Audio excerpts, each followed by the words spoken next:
ये आपका organic compound दिया हुआ है, ठीक है। इसमें आप देख लीजिए CH2 single bond, CH double bond, CH2, ठीक है। आप इसमें देख लीजिएगा इस कार्बन और इस कार्बन के बीच में आपका डबल बॉन्ड है, इस कार्बन और इस कार्बन के बीच में आपका सिंगल बॉन्ड है, ठीक है। और हम लोग को ध्यान देना है जो भी कुछ खेला जो होने वाला है वो आपका कार्बन नंबर 3 पे होगा, ठीक है। इस बात का आपको ध्यान रखना है, ठीक है। यहाँ देखिए ये कार्बन नंबर 1 है, ये आपका sp2 हाइब्रिडाइज्ड कार्बन एटम है, ये कार्बन नंबर 2 है, ये भी आपका sp2 हाइब्रिडाइज्ड कार्बन एटम है, और ये कार्बन नंबर 3 है, ये आपका sp3 हाइब्रिडाइज्ड कार्बन एटम है, ओके। नेमिंग हो जाए, उसको नंबरिंग कर लेते हैं समझने के लिए। 1 2 3। sp3 मीन्स क्या? sp3 हाइब्रिडाइज्ड कार्बन एटम, ठीक है। इसका मतलब क्या हो गया आपके sp3 मतलब 4 सिग्मा बॉन्ड्स, ठीक है। 4 सिग्मा बॉन्ड्स, 4 सिग्मा बॉन्ड्स हो गए, ठीक है। sp3 जैसे कि आपका ये कार्बन ये बॉन्ड बनाया हुआ है, ये सिंगल जितने भी हैं ये सिंगल, ये सारे आपका सिग्मा बॉन्ड होते हैं, ठीक है। तो कितने सिग्मा बॉन्ड्स हो गए? 1 2 3 4। तो 4 आपका सिग्मा बॉन्ड्स हो गए। इसका मतलब क्या है? अगर 4 सिग्मा बॉन्ड्स हो गए इसका मतलब क्या हो गया? sp3 हाइब्रिडाइज्ड एटम बन गया, ठीक है। sp3 हाइब्रिडाइज्ड एटम बन गया, ओके, ठीक है। और sp2 में क्या होगा? माने sp2 में क्या होगा? sp2 में आपका 3 सिग्मा बॉन्ड्स, ओके। मतलब ये आपका मान लीजिए कार्बन नंबर 2, इसको यहां दिखा दिया जाए, यहां पर आपका यहाँ H है, इधर आपका क्या है? CH2 है, यहाँ डबल बॉन्ड हो गया, यहाँ पर CH2 है, ठीक है। तो इस H को हम लोग ऐसे करके दिखा दें। यहाँ देखिए यहाँ पे डबल बॉन्ड है आपका, ये कार्बन नंबर 2 है, यहाँ डबल बॉन्ड है, ये यहाँ पे जो आपका डबल बॉन्ड है, यहाँ डबल बॉन्ड है, तो इसमें से एक बॉन्ड जो आपका सिग्मा होगा, दूसरा आपका पाई होगा। ये सिंगल बॉन्ड है, इसका मतलब सिंगल सिग्मा हो गया, सिंगल है मतलब सिग्मा बॉन्ड हो गया। तो कितने सिग्मा बॉन्ड हो गए? 1 2 3 3 सिग्मा बॉन्ड्स, मतलब sp2 हाइब्रिडाइज्ड कार्बन एटम बन गया। अच्छा, पॉइंट नंबर 1, अलाइलिक ग्रुप होने के लिए सबसे पहले आपको 2 चीजों का ध्यान रखना होगा। पॉइंट नंबर 1 पहले क्या? कार्बन 1 कार्बन 2 के बीच में डबल बॉन्ड होना चाहिए, ठीक है। पॉइंट नंबर 2, कार्बन नंबर 2 को छोड़कर तीसरा जो कार्बन एटम है वो आपका sp3 हाइब्रिडाइज्ड कार्बन एटम होना चाहिए, ठीक है। उम्मीद है यहां तक समझ में आ गया होगा। आप लोग नेक्स्ट स्टेप की तरफ चलते हैं, ठीक है। इसको मिटा लिया जाए, ठीक है।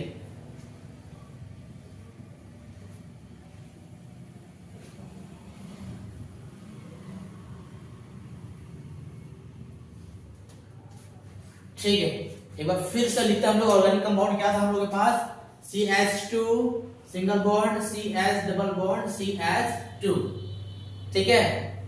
यह हो गया carbon number 1, carbon number 2, carbon number 3, okay. अब देखिए कार्बन नंबर 1 का 4 बॉन्ड बना हुआ है, और हम लोग को मालूम है कि कार्बन जो क्या होता है आपका टेट्रावैलेंट होता है, मतलब 4 बॉन्ड बनाता है। 4 वैलेंसी इसका होता है, इसको 4 बॉन्ड बनाने पड़ते हैं, ठीक है। तो कार्बन नंबर 1 का क्या है? यहाँ 2 हाइड्रोजन है, 2 बॉन्ड बन गया, यहाँ 2 बॉन्ड है, ठीक है। एक सिग्मा है, दूसरा पाई है, ठीक है। तो टोटल कितने हो गए? 4 बॉन्ड बन गए। कार्बन नंबर 1 का वैलेंसी कंप्लीट हो गया। कार्बन नंबर 2, अब देखिए एक बॉन्ड यहाँ है, एक बॉन्ड यहाँ है, हाइड्रोजन के साथ 2 हो गया, यहाँ पे 2, मतलब कार्बन नंबर 2 का भी वैलेंसी कंप्लीट हो गया, मतलब 4 बॉन्ड इसने भी बना दिए। कार्बन नंबर 3 का क्या हाल है? हाइड्रोजन के साथ 2 है, और यहाँ कार्बन एक बॉन्ड है, टोटल 3 है। इसका मतलब एक बॉन्ड का बनना अभी भी बाकी है, मतलब ये खाली है, कार्बन नंबर 3 खाली है, इसका एक हाथ खाली है, मतलब एक हाथ से वो बॉन्ड बना सकता है। मतलब सिंपली समझने के लिए एक हाथ खाली है मतलब बॉन्ड, एक बॉन्ड का बनना बाकी है। हैलाइड्स, जितने हैलाइड्स हो गए, ब्रोमीन हो गया, क्लोरीन हो गया, OH ग्रुप वाले हो गए, वो सारे बॉन्ड कहां से बनाएंगे? किस कार्बन के साथ? इसी कार्बन के साथ। इसी कार्बन के साथ क्यों? बाकी क्योंकि ये दोनों कार्बन क्या है, इन दोनों ने चार बॉन्ड बनाए हुए हैं। ठीक है, एक और एक कार्बन मैक्सिमम 4 बॉन्ड ही बना सकता है, क्योंकि कार्बन जो होता है आपका टेट्रावैलेंट होता है। ठीक है, तो ये कार्बन आपका खाली है, इसका एक बॉन्ड खाली है, मतलब यहीं पर हैलाइड्स या OH ग्रुप इसी कार्बन के साथ आपका बॉन्ड बनाएंगे। ठीक है, इसलिए मैंने इस कार्बन के ऊपर मैंने स्टार मार्क कर दिया। ओके, इसका मतलब क्या हुआ? ये जो स्टार मार्क हुआ, ये स्टार कार्बन, ये आपको कौन सा कार्बन कहलाता है? Allylic carbon. ठीक है,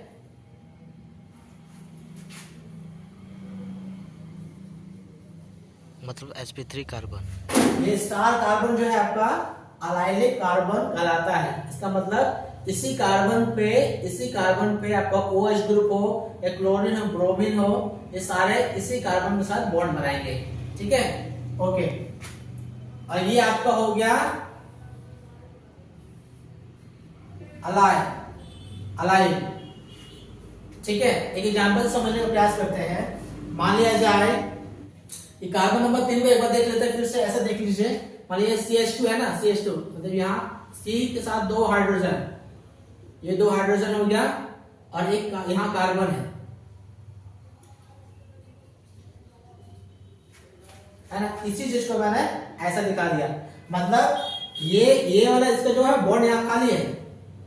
ठीक है, ये आपका यहाँ पे एक बॉन्ड का बनना बाकी है ना, क्योंकि एक कार्बन जो है आपका टेट्रावैलेंट होता है। इसका मतलब ये कार्बन जो है आपका 4 बॉन्ड बनाता है। तो यहाँ तो 3 बॉन्ड बनाया हुआ, एक हाइड्रोजन यहाँ, एक हाइड्रोजन यहाँ कार्बन के साथ, मतलब 3 है, एक खाली है। तो जो क्लोरीन होगा इसी कार्बन के साथ आपका क्या करेगा? बॉन्ड बनाएगा, और यही आपका स्टार कार्बन हो गया, मतलब कौन सा? अलाइलिक कार्बन हो गया। ठीक है, मान लीजिए क्लोरीन कहीं घूम रहा था, अब इसी को खाली देखा, इसका एक बॉन्ड खाली देखा, तो ये इसी के साथ बॉन्ड बनाएगा, चिपक जाएगा, इसी के साथ चिपक जाएगा, मतलब क्या? बॉन्ड बना लेगा। ठीक है, अभी कैसे बनेगा, कैसे दिखेगा ये? मान लीजिए इसी को दिखाते हैं हम लोग, H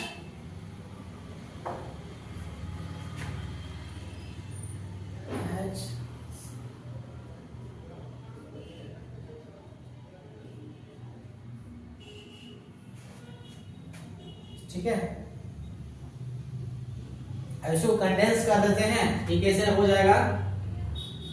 CH, C, एक H यहाँ 2 H हो गया, CH2 कर दिए, और नीचे में क्लोरीन है, क्लोरीन नीचे डाल दिया, इधर क्या है? CH है, यहाँ डबल बॉन्ड है, और CH2। ठीक है, ये आपका स्टार कार्बन हो गया, है ना, अलाइलिक कार्बन है। क्लोरीन यहाँ पर आपका बॉन्ड बनाया हुआ है इसी कार्बन के साथ। ठीक है, ये आपको पूरा क्या कहलाएगा? अलाइड। ये आपका क्लोरीन हो गया, मतलब हैलाइड्स हो गया। ठीक है, हैलाइड्स है। ठीक है, अब क्या? अब इसको हम लोग क्या बोल सकते हैं? ये क्या हो गया आपका? Allied chloride. ठीक है, क्लोरीन क्या हो जाएगा आपका?